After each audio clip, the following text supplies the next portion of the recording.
السلام عليكم ورحمة الله تعالى وبركاته.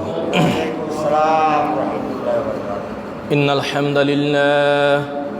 الحمد لله نحمده ونستعينه ونستغفره ونعوذ بالله من شرور أنفسنا ومن سيئات أعمالنا.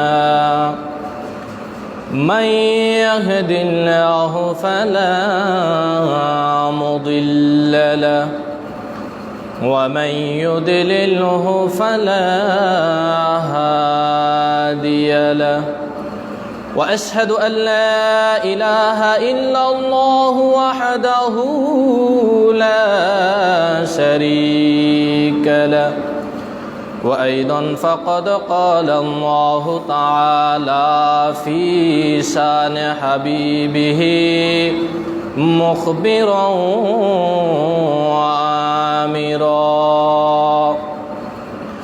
إن الله وملائكته يصلون على النبي يا أيها الذين آمنوا صلوا عليه وسلموا تسليما.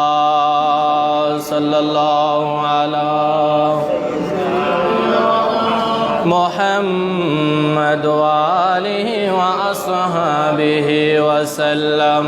صلى الله على وآله وأصحابه وسلم. صلاة عليكم سلام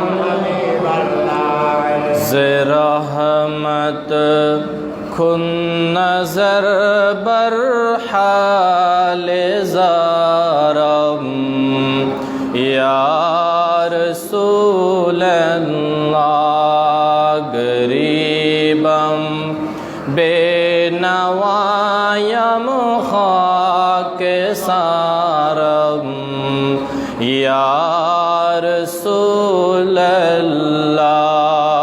صلاة سلام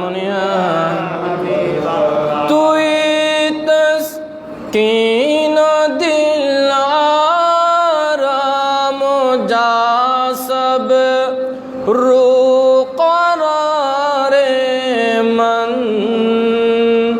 رخ پر نور بنو ما بے قرارم یا رسول اللہ. صلاة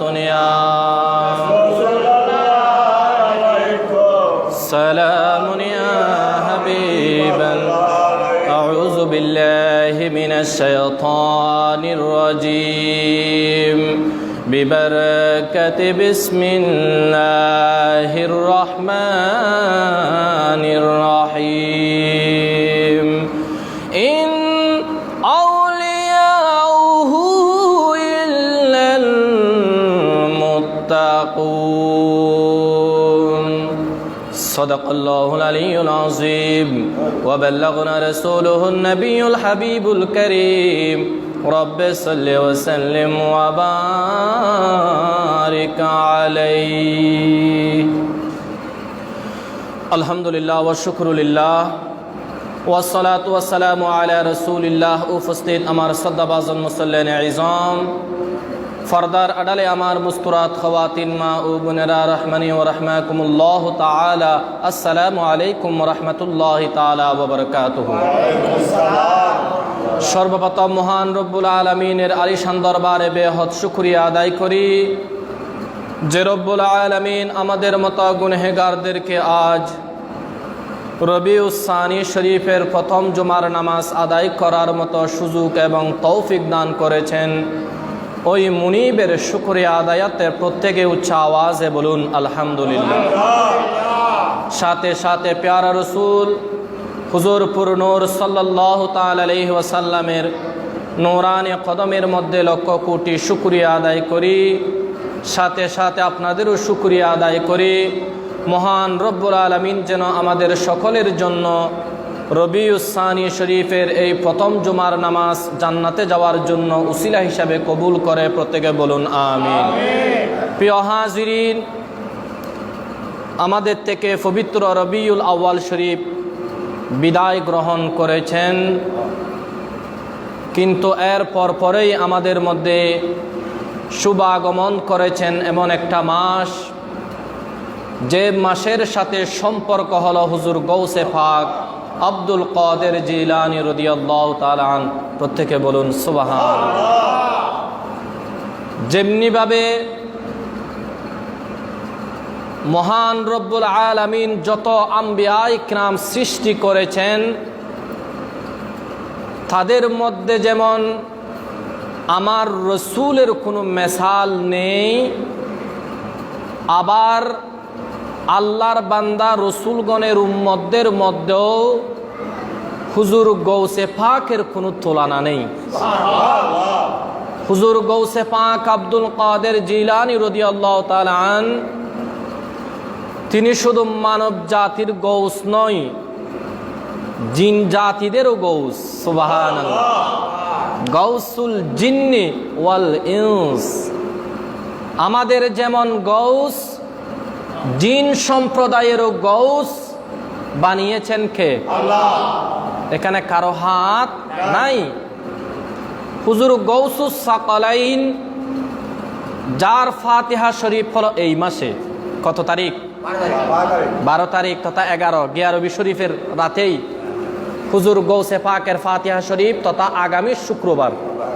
আগামী শুক্রবার ইংরেজি মাসের 27 তারিখ, এমনি চন্দ্র তারিখে 11 তারিখ 12 তারিখ রাত পরে হুজুর গৌসে পাকের ফাতিহা এই মাসের মধ্যে। তো আমরা সবাই অবশ্যই হুজুর গৌসে পাকের ফাতিহা শরীফ আদায় করব ইনশাআল্লাহ, ঠিক কিনা? করার দরকার আছে কি নাই? দেখুন,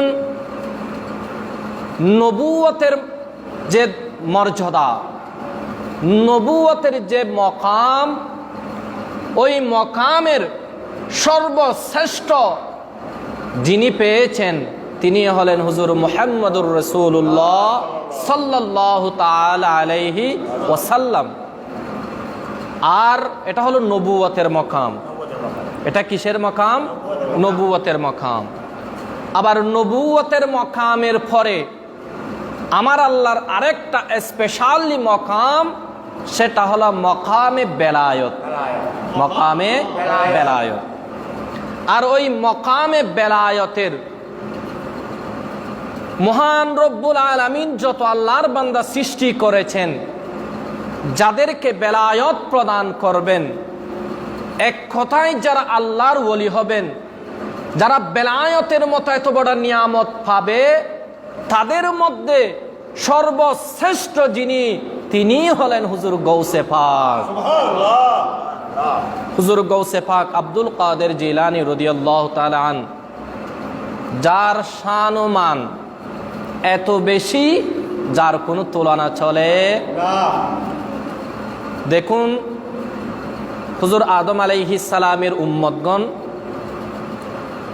এদের নবী হলেন হুজুর আদম আলাইহিস সালাম, ঠিক কিনা? হুজুর মূসা আলাইহিস সালামের উম্মতদের জন্য নবী হলেন হুজুর মূসা আলাইহিস সালাম। ঈসা আলাইহিস সালামের উম্মতদের নবী হলেন হুজুর ঈসা আলাইহিস সালাম।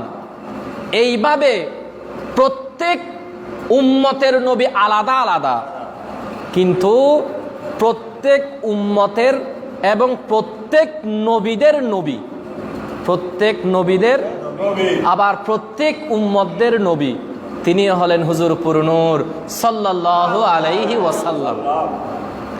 এবার আসুন, যত পীরানে তরিকত, তরিকায়ে কাদেরিয়া, চিশতিয়া, নকশবন্দিয়া, মুজাদ্দিদিয়া, সুহরাওয়ার্দিয়া, যত হক তরিকা, প্রত্যেক তরিকার শেখগণ আপন আপন মুরিদের জন্য পীর ও মুর্শেদ, কিন্তু প্রত্যেক পীরদের পীর, প্রত্যেক ওয়ালিদের ওয়ালি যিনি হলেন, তিনি হলেন হুজুর গৌসুস সাকালাইন আব্দুল কাদের জিলানী রাদিয়াল্লাহু তাআলা আনহু। সুবহানাল্লাহ।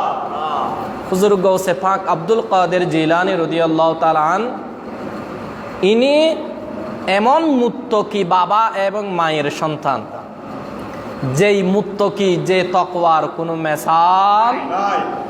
কত বড় মা বাবা তাকওয়াবান হতে পারলে তাদের নসল দিয়ে গৌসে পাক আসে, ঠিক কিনা? হুজুর গৌসে পাক আব্দুল কাদের জিলানী রাদিয়াল্লাহু তাআলা আনহুর আব্বাজান আবু সালেহ মুসা জঙ্গিদুস রহমতুল্লাহি আলাই, আম্মাজান কেবলার নাম হলো ফাতিমা সানি, উম্মুল ওয়ারা ফাতিমা সানি, যার নসলের মাধ্যমে গোটা কায়নাতকে আলোকিত করে আমার হুজুর গৌসে পাক দুনিয়ার মধ্যে শুভাগমন করেছেন। মা যেমন বাবাও তেমন, নানা তো আরো উপরে, যাদের কোনো শুধু একটা দুইটা নয়, বাবার দিক দিয়ে হাসানি, বাবার দিক দিয়ে মায়ের দিক দিয়ে হুসাইনি, শুধু আল্লাহর ওলি নয়, আবার তিনি আমার নবীর বাগানের একটা ফুল। সুবহানাল্লাহ। আমার নবীর শরীর মুবারকের রক্ত মুবারক হুজুর গৌসে পাকের শরীর মুবারকের মধ্যে ছিল। সুবহানাল্লাহ। হুজুর গৌসে পাক আলে রসুল, আবার শুধু একদিক দিয়ে নয়, মায়ের দিক দিয়েও হুজুর আলে রসুল, আবার বাবার দিক দিয়েও হুজুর আলে রসুল। সর্বশেষ হলেন যাকে আমার আল্লাহ এত মর্যাদা দিয়েছেন, তাকে লকব দিয়েছেন গৌসুল আজম। সুবহানাল্লাহ। অনেক আল্লাহর বান্দারা বলেছেন গৌসুল আজম এটা ইসমে আজম শরীফ। কি শরীফ? ইসমে আজম শরীফ। এ গৌসুল আজম বেলায়তের মকামের মধ্যে সর্বশ্রেষ্ঠ স্থানের নাম হলো গৌসুল আজম। সুবহানাল্লাহ। তো মা কত বেশি মুত্তকি, বাবা কত বেশি মুত্তকি, এগুলো তো আপনারা জানেন। ফল পেল, নদীর পাশ দিয়ে হাঁটার সময় একটা আপেল পেল, খেয়ে নিল, কিন্তু না, 12 বছর গোলামি করে ওই ঋণ পরিশোধ করে যিনি শাদি মুবারক করেছেন, তো তার বংশ দিয়ে তো হুজুর গৌসে পাক আসবেন, ঠিক কিনা? তাদের তাকওয়ার কোনো মেসাল। তো আমি কোরআনুল কারীমের যে আয়াতে কারিমার এক টুকরা অংশ তিলাওয়াত করেছি, এখানেও আমার আল্লাহ তাকওয়ার প্রশংসা করেছেন। সুবহানাল্লাহ। আমার আল্লাহ বলেন, হে আমার বান্দারা, এখন কিন্তু নবুয়তের দরজা বন্ধ। কিসের দরজা? নবুয়তের দরজা আমার আল্লাহ বন্ধ করে দিয়েছেন, কিন্তু বেলায়েতের দরজা বন্ধ করেন। আর বেলায়েতের মকাম পাওয়ার জন্য নাম্বার 1 শর্ত হলো তাকওয়া। কি? তাকওয়া। তাকওয়ার অর্থ হলো খুদাবিরু, আল্লাহকে ভয় করতে হবে। আমরা নামাজে আসলাম, এখানেও আল্লাহর ভয় থাকতে হবে কিনা? ঘরে গেলাম, এখানেও আল্লাহর ভয় থাকতে হবে। হাঁটার সময় রাস্তার মধ্যে, এখানেও আল্লাহর ভয় থাকতে হবে। বাজারে গেলাম, এখানেও আল্লাহর ভয় থাকতে হবে। সফরে গেলাম, এখানেও আল্লাহর ভয় থাকতে হবে। প্রত্যেক ক্ষেত্রে যে ইমানদার যদি দাবি করা হয়, তাহলে তাকে বিশ্বাস করতে হবে আমার কদম বা কদম আমার সামনে আমার রব আমার সামনে উপস্থিত থাকেন। সুবহানাল্লাহ। আমার প্রতিটা কদম আমার আল্লাহ পর্যবেক্ষণ করেন কিনা, এ ভয় অন্তরে থাকতে হবে। বাজারে গেলাম, মানুষের সাথে খারাপ ব্যবহার করলাম, এটা মুত্তকির আলামত হতে পারে। মসজিদে আসলাম, মসজিদের আদবের বিপরীত কাজ করলাম, তাকওয়া হতে পারে। ঘরে গেলাম, ঘরের আমার রসুলের যে সুন্নাত তরিকা, এর বাহিরে কার্যক্রম করলাম, এটাও তাকওয়ার মধ্যে পড়ে না। আপনাকে আমাকে প্রতিটা ক্ষেত্রে তাকওয়াকে যদি আমি প্রাধান্য দিতে পারি, তাহলে এখনো আমাদের মধ্যে অনেক আল্লাহর বান্দারা আল্লাহর ওলি হওয়ার ক্ষমতা রাখেন। সুবহানাল্লাহ। তো আমার আল্লাহ বলেন, বিসমিল্লাহির রহমানির রহিম, ইন আউলিয়াউহু ইল্লাল মুত্তাকুন। আমার আল্লাহ বলেন, হে দুনিয়াবাসীরা শোনো শোনো, তোমাদের মধ্যে যারা মুত্তাকি, যারা তাকওয়াবান, যারা পরহেজগার, যারা আমি আল্লাহকে মানে, আমার রসুলকে মানে, আমি আল্লাহর দেওয়া বিধানকে যারা মানার মতো মানতে পারে, তাদের প্রতিটা কাজের মধ্যে আমি আল্লাহকে ভয় করে তারাই হলেন আল্লাহর ওয়ালি। ইন আউলিয়াউহু, তারাই হলেন আল্লাহর ওয়ালি। কারা কারা? আমার আল্লাহ পৃথক করে দিচ্ছেন, হে আমার বান্দারা, যাদের মধ্যে তাকওয়া আছে, যারা মুত্তাকি, তারাই হলেন আমি আল্লাহর মাহবুব বন্ধু। তাহলে আল্লাহর ওলি হওয়ার জন্য শর্ত হলো তাকওয়া। কি থাকতে হবে? তাকওয়া থাকতে হবে। হুজুর গৌসে পাকের আব্বা জানের তাকওয়া ছিল, আম্মা জানের তাকওয়া ছিল। এই দুইজন মুত্তাকি আল্লাহর বান্দা বন্দনীর মাধ্যমে দুনিয়ার মধ্যে তাকওয়ার ফলাফল হলো হুজুর গৌসে পাক না না না, যার শুভ বিরাদতের মাধ্যমে আমার আল্লাহ গোটা কায়নাতকে আলোকিত করে দিলেন। সুবহানাল্লাহ। আমার হুজুর গৌসে পাক আব্দুল কাদের জিলানী রাদিয়াল্লাহু তাআলা, তিনি কোনো সাধারণ আল্লাহর বান্দা নয়, যিনি ছিলেন জগৎ বিখ্যাত আলেম। কি ছিলেন? আলেম ছিলেন। আমার হুজুর গৌসে পাক সাধারণ কোনো আল্লাহর বান্দা নয়, দুনিয়াবি কোনো আলেম নয়, যে আলেমের মজলিসের মধ্যে খুদ দয়াল নবী শুভাগমন করতেন। কেমন আলেম? যে আলেম, যে মুহাদ্দিস হাদিসে পাকের যখন দরস দেন, আমার হুজুর গৌসে পাক কত বড় আল্লাহর মকবুল ওয়ালি। হুজুর গৌসে পাক যখন হাদিসে পাকের দরস দিতেন ছাত্রদেরকে, বুখারী শরীফের হাদিসে পাক, এমন সময় আল্লাহর রাসূল সাহাবায়ে কিরামদেরকে সাথে নিয়ে হুজুর গৌসে পাকের মজলিসের মধ্যে শুভাগমন করতেন। সুবহানাল্লাহ। আমার নবী আসতে পারে কিনা? ক্ষমতা কে দিয়েছে? আমার হুজুর গৌসে পাক মজলিসের মধ্যে বসা, এমন সময় একজন ছাত্র অমনোযোগী, তিনি যেন মজলিসের মধ্যে বসে হুজুর গৌসে পাকের কথা শুনতে পাচ্ছেন না। এমন মনে হলো হুজুর গৌসে পাক ওই মুরিদকে ডাকলেন, ছাত্রকে ডাকলেন, জিজ্ঞাসা করলেন, তুমি কি চিন্তা করো? আমরা সবাই তোমার সামনে আল্লাহর নবীর হাদিসে পাকের দরসের মধ্যে আছি, আর তুমি কি কাজ করো? তিনি বলেন, হুজুর, আমি যদিও বা আপনার সামনে বসা, কিন্তু আমি দেখতে পাচ্ছি মদিনাওয়ালা রাসূল সাহাবায়ে কিরামদেরকে সাথে নিয়ে আমাদের মজলিসের মধ্যে শুভাগমন করতে লাগলেন। কে? আল্লাহর নবী, আল্লাহর রাসূল সাহাবায়ে কিরামদেরকে নিয়ে গৌসে পাকের দরসের মধ্যে আসার জন্য রওনা হচ্ছেন। হুজুর, আমি সেই দিকে দেখে আছি।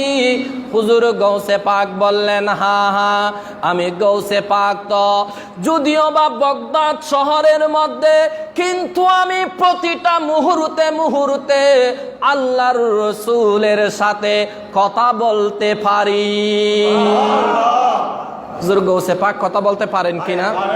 তাহলে রাসূল জীবিত। রাসূল জীবিত। শুধু তাই নয়, মিশকাতুল মাসাবি শরীফের হাদিসে পাক আল্লাহর রাসূল বলেন, ইন্না রুহাল মুমিনিন ফি তায়রি হাজারা তাল্লুকিন বিশাজারাতিল জান্নাহ। সুবহানাল্লাহ। আল্লাহর রাসূল বলেন, হে আমার উম্মতেরা, শোনো শোনো, আমি রাসূলের উম্মতদের মধ্যে এমন কতগুলা উম্মত যারা ইন্তিকালের সাথে সাথে আমার আল্লাহ তাদের রূহগুলাকে সবুজ রঙের পাখি বানিয়ে দেয়, আর সেই পাখিগুলো জান্নাতের মধ্যে বিচরণ করতে থাকে। শুধু তাই নয়, জান্নাতের ফলমূল ওই সমস্ত আমার উম্মতরা সেখান থেকে তারা খাবারও গ্রহণ করে থাকে। তাহলে তারা জান্নাতি খাবার গ্রহণ করে, তাহলে যারা মারা যায়, যারা মুত্তকি, যারা তাকওয়াবান, এরা কবরে গেলেও কবরের মধ্যে জীবিত করে দেয় কে? আল্লাহ। আল্লাহ তাআলা করে দিলে এখানে আর শিরিকের কোনো সম্পর্ক নাই। আমার গৌসে পাক বলেন, দেখুন আমার গৌসে পাক এই গোটা কায়নাতকে আমার গৌসে পাকের হাতের মধ্যে রায়ের দানার মতো, রায়ের দানা আমরা কসিদা শরীফের মধ্যে বলি না, নাজারতু ইলা বিলাদিল্লাহি জামান কাখরদালাতিন আলা হুকমি ইত্তিসালি আসসালামাই নূরে চশমে আম্বিয়া সালামাই। আমার গৌসে পাক বলেন, হে আমার ভক্ত মুরিদরা, তোমরা যদিও বা বাংলার জমিন থেকে আমি গৌসে পাককে ডাক দাও, তোমরা মনে করিও না আমি তোমাদেরকে দেখি না। আমি গৌসে পাকের সামনে খোদার গোটা কায়নাত আমার হাতের মধ্যে, থালুর মধ্যে যদি একটা রায়ের দানাকে রাখলে যেমনি ভাবে তার চতুর্পাশে দেখা যায়, সেইভাবে খোদার খুদাই গোটা কায়নাত আমি গৌসে পাক দেখি। শুধু তাই নয়, কিয়ামত পর্যন্ত দেখতে থাকবো। নাজারতু এটা সিগায়ে ওয়াহাদ মুতাকাল্লিম, ফেলে মুজারে, দুইটা অর্থ দেয়। বর্তমানেও দেখে, কিয়ামত পর্যন্ত দেখতেই থাকবে। নাজারতু আমি গৌসে পাক দেখতে পাই, দেখি, শুধু দেখি তাই নয়, আমি দেখতে থাকব। এই ক্ষমতা দিয়েছেন আমার আল্লাহ, ঠিক কিনা? গৌসে পাক দেখেন কিনা? শুধু একটা, এর মধ্যে শেষ নয়। আমার গৌসে পাক বলেন, লৌ ইন কাশাফাত আওরাতু মুরিদি ওয়ানা ফিল মাশরিকি ওয়া হুয়া ফিল মাগরিবি লাসাতারতুহু। সুবহানাল্লাহ বলুন।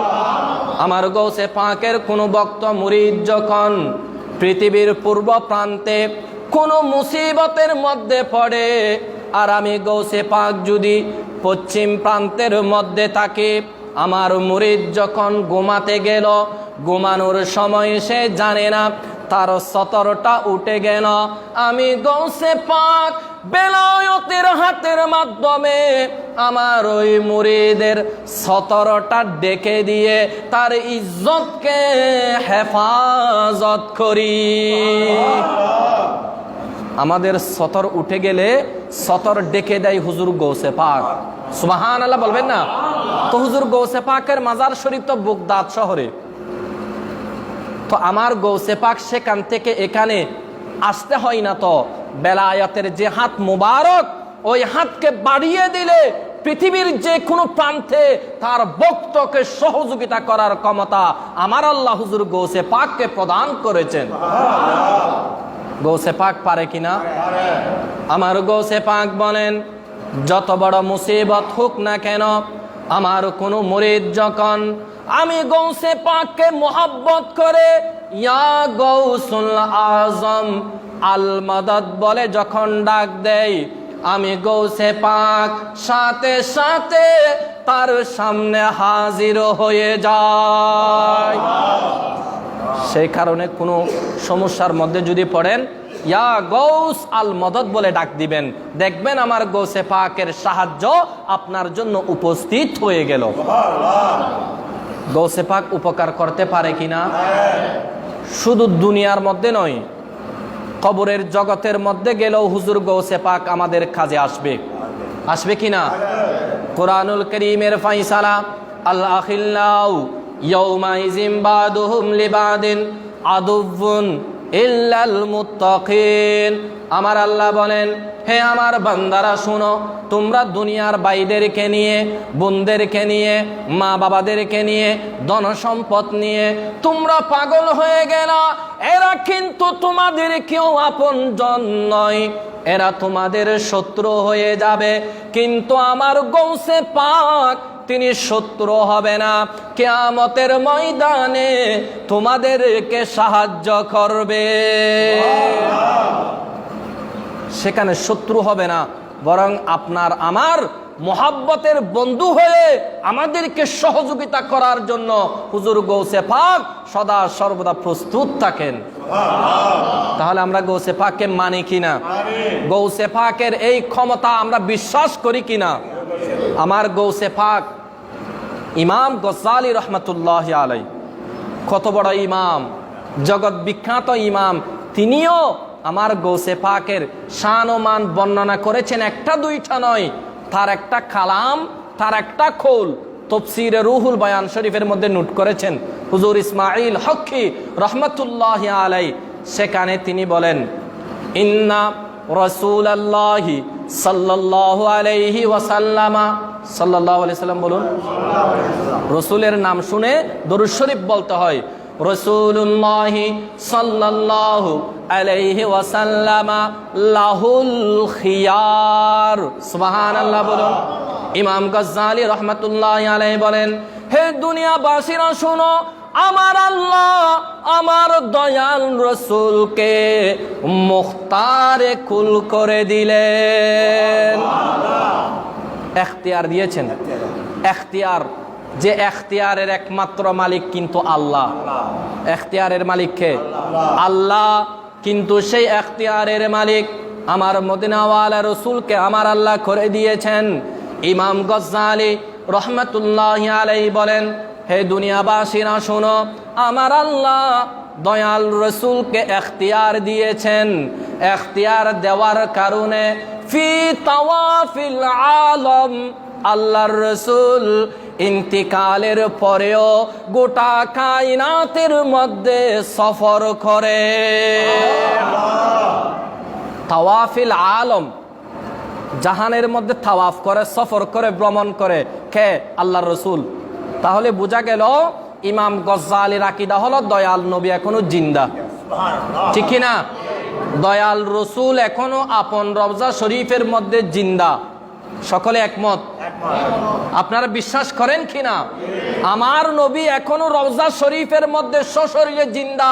শুধু তাই নয়, দয়াল রসুল দুনিয়ার জিন্দেগির মধ্যে যেইভাবে 5 ওয়াক্ত নামাজ আদায় করতেন, রওজা শরীফের মধ্যে এখনো নামাজ আদায় করে।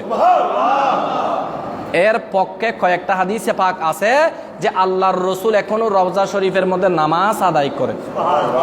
এবার আপনারা বলুন, মরা মানুষ হলে নামাজ কি করে আদায় করবে? তাহলে বোঝা গেল রসুল জিন্দা। আর যদি রসুল জিন্দা না হয় তাহলে নামাজ পড়তে পারবে না। আর যদি নামাজ না পড়ে রসুলের হাদিস মিথ্যা হয়ে যাবে।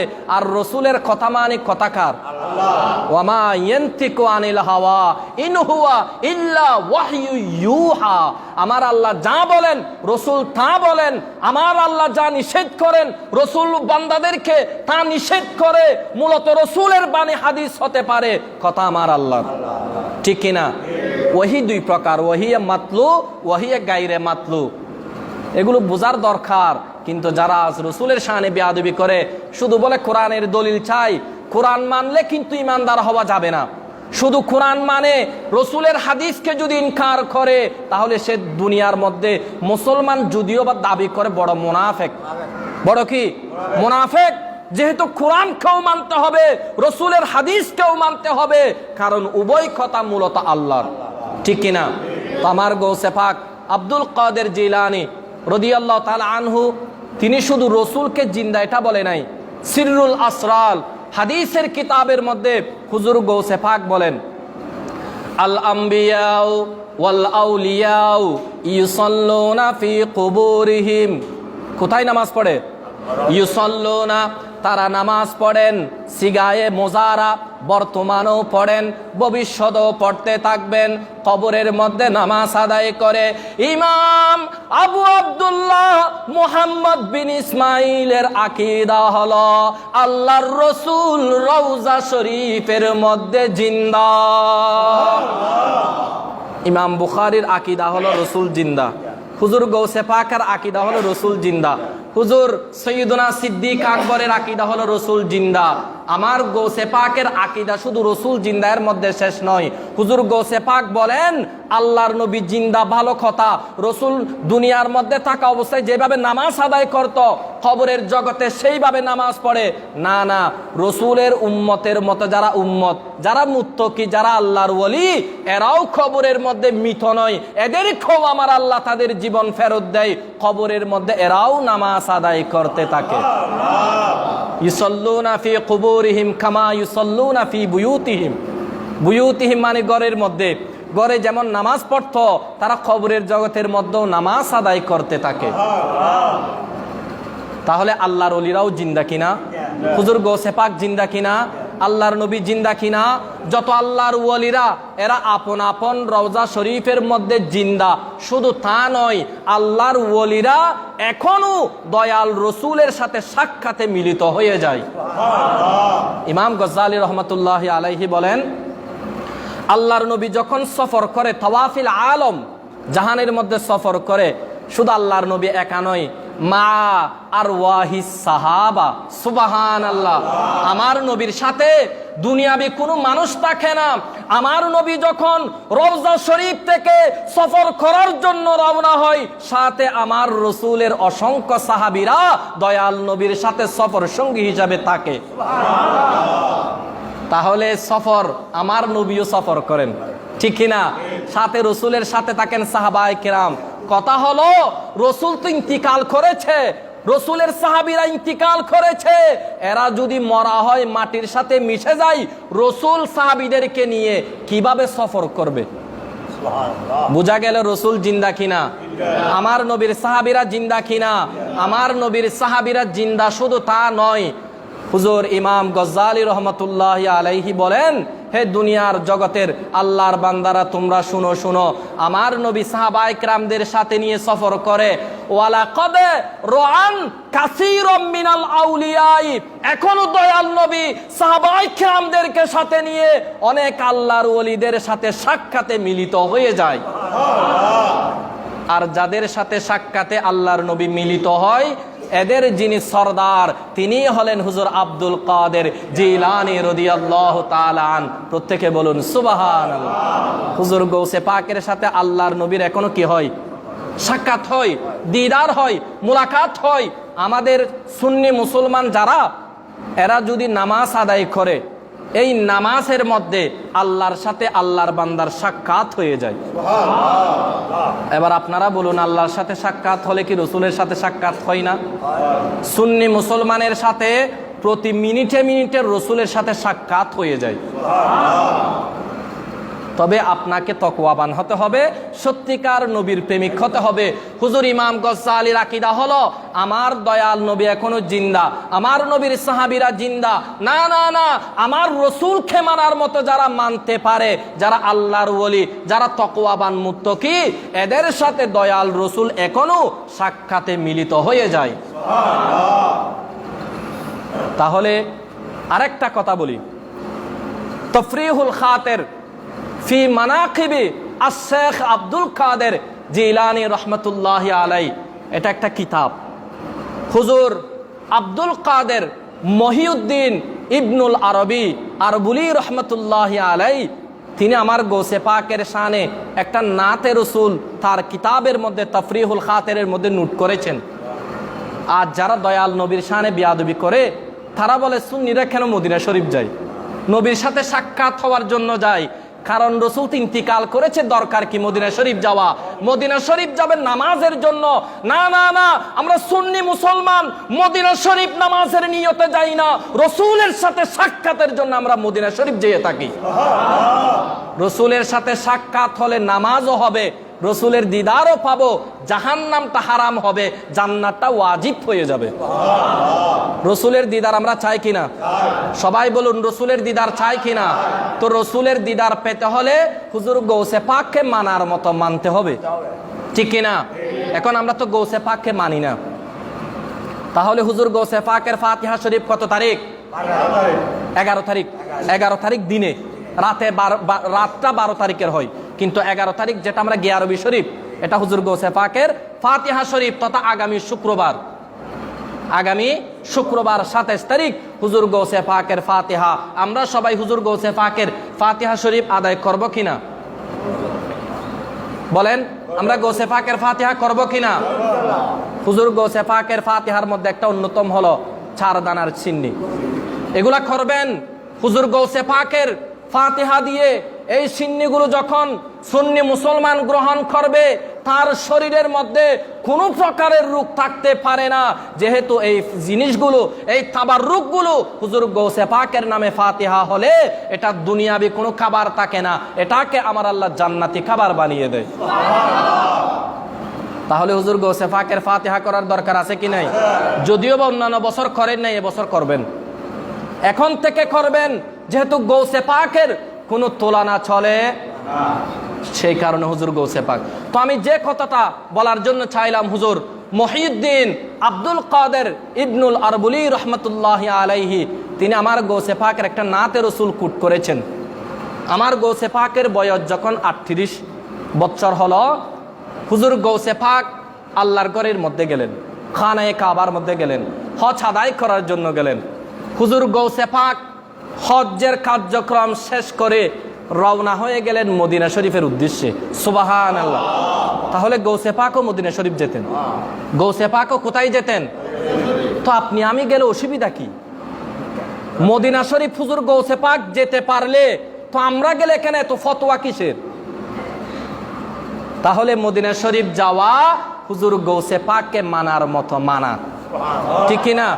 হুজুর গৌসে পাক হজ্জের কার্যক্রম শেষ করে মদিনা শরীফের উদ্দেশ্যে রওনা হলেন। এখন আল্লাহর নবীর রওজা শরীফের চতুর্পাশে ঘুরতে লাগলেন। ঘুরে ঘুরে হুজুর গৌসে পাক আমার নবীকে একটা নাতে রসুল শোনালেন।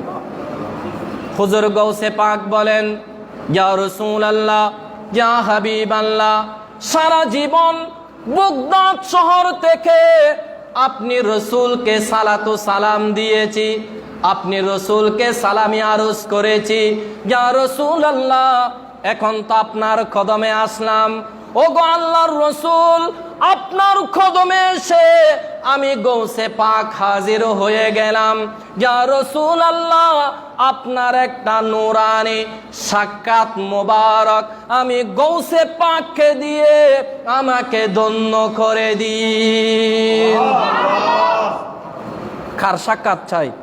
আল্লাহর রসুলের সাক্ষাৎ কামনা করে হুজুর গৌসে পাক। হুজুর গৌসে পাক আল্লাহর নবীর রওজা শরীফের চতুর্পাশে ঘুরে ঘুরে বলেন, ফি হালাতিল বুদি, সুবহানাল্লাহ, ইয়া রাসূলুল্লাহ, আমার হালত যখন দূরে থাকতো, অর্থাৎ আমি যখন বাগদাদে থাকতাম, উরসিলুহা রূহি উরসিলুহা, ইয়া রাসূলুল্লাহ, আমি দূরে থাকলে, বাগদাদ শহরে থাকলে, সেখান থেকে আমার রূহটা আমি প্রেরণ করে দিতাম। উরসিলুহা, আমি প্রেরণ করে দিতাম। ইয়া রাসূলুল্লাহ, কেন কেন? তাকাব্বালাল আরদ আন্নি ওয়াহিয়া নাইবাতি, সুবহানাল্লাহ। ইয়া রাসূলুল্লাহ, আমি যখন বাগদাদ শহরে থাকতাম, সেখান থেকে আমি গৌসে পাকের রূহটা আমি মদিনা শরীফের দিকে প্রেরণ করতাম, আমার রূহটা পাঠিয়ে দিতাম। কেন কেন? আমার রূহটা গিয়ে যেন আল্লাহর নবীর কদম মুবারকে চুম্বন, আমি গৌসে পাকের পক্ষ হয়ে আল্লাহর নবীর কদমে গিয়ে যেন চুম্বন করতে পারে। কে বলেছেন? হুজুর গৌসে পাক বলেন, ওগো আল্লাহর রাসূল, আমি তো সেখান থেকে আমার রূহটা আপনার কদমে পাঠাতাম, কিন্তু ওয়াহাজিহি দৌলাতুল আসবাহি কদ হাজারতু, ইয়া রাসূলুল্লাহ, আগে তো রূহ পাঠাতাম, আর এখন আমি গৌসে পাক সরাসরি আপনি রসুলের রওজার সামনে হাজির হয়ে গেলাম।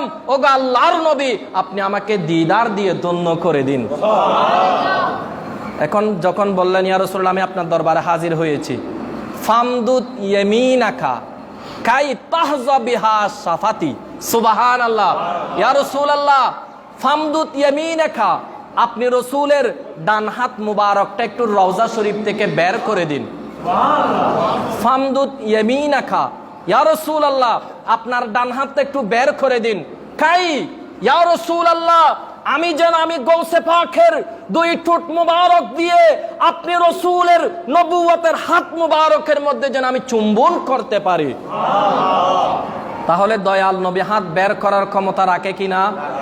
আমার গৌসে পাকের আকীদা হলো, নবী জিন্দা নয়, নবীকে যদি এখনো ডাক দিই, রসুল রওজা শরীফ থেকে নবুয়তের হাত মুবারক বের করে দিতে পারেন। এই কথা যখন বললেন, ফাজাহারাত ইয়েদাহু রাসূলুল্লাহি সাল্লাল্লাহু আলাইহি ওয়াসাল্লামা ফাসাফাহা ওয়া ওয়াদা আলা রাসি রাদিয়াল্লাহু তাআলা আনহু। সুবহানাল্লাহ। এই কথা যখন আমার গৌসে পাক আল্লাহর নবীর রওজা শরীফের পাশে ঘুরে ঘুরে বলতে লাগলেন, ইয়া রাসূলুল্লাহ, যখন দূরে থাকতাম আপনার কদমে আমার রূহটা প্রেরণ করতাম যেন আপনি রসুলের কদমে আমি গৌসে পাকের পক্ষ হয়ে চুম্বন দিতে পারে। ইয়া রাসূলুল্লাহ, এখন তো আমি সশরীরে আপনি নবীর কদমে আসলাম, আপনার ডান হাতটা বের করে দিন, আমি গৌসে পাক যেন আপনার হাতের মধ্যে একটু চুমু দিতে পারি। নবী হাত বের করে দিয়েছেন। ফাজাহারাত ইয়াদাহু, আল্লাহর নবীর হাত মুবারক কি করেছেন? থেকে রওজা শরীফ থেকে। এবার আপনারা বলুন, রসুল কি মরা? সবাই বলুন, রসুল কি মরা? তো মরা মানুষ কি হাত বের করতে পারে? হুজুর গৌসে পাক শুধু হাত বের করেছেন তাই নয়, ফাসাফাহা, হুজুর গৌসে পাক আল্লাহর নবীর নূরানি হাত মুবারক ধরে মুসাফা আদায় করেছেন। মুসাফার পরে শেষ নয়, ওয়া ওয়াদা আলা রাসি রাদিয়াল্লাহু আন, আল্লাহর নবীর নূরানি হাত মুবারক হুজুর গৌসে পাকের মাথা মুবারকের উপর মালিশ করে দিয়েছেন। নবী আছে তো? হুজুর গৌসে পাকের আকীদা নবী এখনো জিন্দা। আমাদের সুন্নিদের আকীদা নবী জিন্দা। হুজুর শাইনশাসির কোট আলে রসুল আওলাদে রসুল, যিনি আলে রসুল হয়েও গৌসে পাকের দরবারে গেলেন। কোথায়? গৌসে পাকের দরবারে গিয়ে যখন জিয়ারত করতে লাগলেন, এমন সময় দেখা গেল জান্নাতি একটা আওয়াজ, নারায়ে তাকবীরের স্লোগান, রাতের অন্ধকারে এই আল্লাহর বান্দারা কোত্থেকে আসলো। দয়াল নবী সেখান থেকে গৌসে পাকের কাছে সংবাদ পৌঁছায় দিলেন, আমার বংশধর হুজুর সৈয়দ মোহাম্মদ তৈয়ব শাহ রহমতুল্লাহ আলাই বাগদাদ শরীফের মধ্যে গেলেন, তুমি গৌসে পাক আমার আওলাদকে কবুল করে নাও। এখন হুজুর সৈয়দ মোহাম্মদ তৈয়ব শাহ রহমতুল্লাহ আলাই গৌসে পাকের দরবারে যখন গেলেন, দেখা গেল সেইখানে আমার গৌসে পাকের চেহারায় পাক যেমন ছিলেন হুবহু হুজুর সৈয়দ মোহাম্মদ তৈয়ব শাহ রহমতুল্লাহ আলাইহির চেহারায় পাকের সাথে যখন মিল পাওয়া গেল, খাদেম ঘর থেকে বের হয়ে বলেন, হুজুর আপনার পরিচয় দেওয়ার দরকার নাই, আমরা সকলে আপনাকে চিনতে পেরেছি। তাহলে হুজুর গৌসে পাকের রুহানি সন্তান এখনো আছে কি নাই? কোথায়? আলে রসুল আওলাদ রসুল হুজুর সৈয়দ মোহাম্মদ তৈয়ব শাহ রহমতুল্লাহ আলাই, যার চেহারাটা ছিল আমার হুজুর গৌসে পাকের চেহারার মতো। এখন সেখানে আওয়াজ কিসের? জিজ্ঞেস করা হলো, তো আওয়াজ কিসের? হুজুর সৈয়দ মোহাম্মদ তৈয়ব শাহ রহমতুল্লাহ আলাই ওনার কাছে জিজ্ঞেস করলেন, হুজুর আল্লামা অধ্যক্ষ জালালউদ্দিন আল কাদেরী রহমতুল্লাহ আলাই, সকলে বলুন রহমতুল্লাহ আলাই। হুজুর জালালউদ্দিন আল কাদেরী, যিনি হুজুর সৈয়দ মোহাম্মদ তৈয়ব শাহ রহমতুল্লাহ আলাইয়ের সফর সঙ্গী ছিলেন, হুজুর এত আওয়াজ কিসের? হুজুর সৈয়দ মোহাম্মদ তৈয়ব শাহ রহমতুল্লাহ আলাই বলেন, বাবা ভয় পাওয়ার কোনো কারণ নাই, এটা তো বেলায়েতের রাজধানী। এটা কিসের রাজধানী? এটা তো বেলায়েতের রাজধানী। এখান থেকে আল্লাহর ওয়ালিদের বেলায়েত বন্টন করা হয়, আর আমরা আসলাম বেলায়েতের রাজধানীর মধ্যে। আমি যেহেতু আওলাদে রসুল, আমার তাজিমের জন্য আল্লাহর নবী অন্যান্য আল্লাহর ওয়ালিদেরকে আমাদেরকে ইস্তেকবালিয়া জানানোর জন্য পাঠিয়ে দিয়েছেন। হুজুর গৌসে পাক ওনার চেহারায় পাক যদি দেখতে চায়, এখনো আল্লাহর নবীর বংশধর যারা আছে এদের চেহারার মধ্যে আমার গৌসে পাকের চেহারায় পাক দেখা যায়। হুজুর সৈয়দ মোহাম্মদ তৈয়ব শাহ রহমতুল্লাহ আলাইহির চেহারা পাক আমরা দেখি নাই, কিন্তু না দেখলেও ওনার চেহারার অবিকল চেহারা, যিনি 41তম আওলাদে রসুল হুজুর সৈয়দ মোহাম্মদ তাহের শাহ মাদ্দাজিল্লাহুল আলের চেহারায় পাক একবার দেখুন, আমার গৌসে পাকের কথা স্মরণ হয়ে যাবে। আর গৌসে পাকের কথা যখন স্মরণ হবে, আমার আল্লাহর কথা স্মরণ হবে। ওলি তাদেরকে বলা হয় যাদের চেহারাটা দেখলে আমার আল্লাহর কথা স্মরণ হয়, ওই সমস্ত আল্লাহর বান্দাদেরকে বলা হয় আল্লাহর ওলি। আল্লাহ তাআলা আমাদের প্রত্যেককে হুজুর গৌসে পাকের আদর্শ গ্রহণ করে, হুজুর গৌসে পাকের ফাতিহা শরীফ আদায় করে সত্যিকার অর্থে ওলির প্রেমিক হিসেবে দুনিয়ার মধ্যে বসবাস করার আল্লাহ যেন তৌফিক দান করে। আমিন। ওয়া মা আলাইনা ইল্লাল বালাগুল মুবিন। আসসালামু আলাইকুম ওয়া রাহমাতুল্লাহ।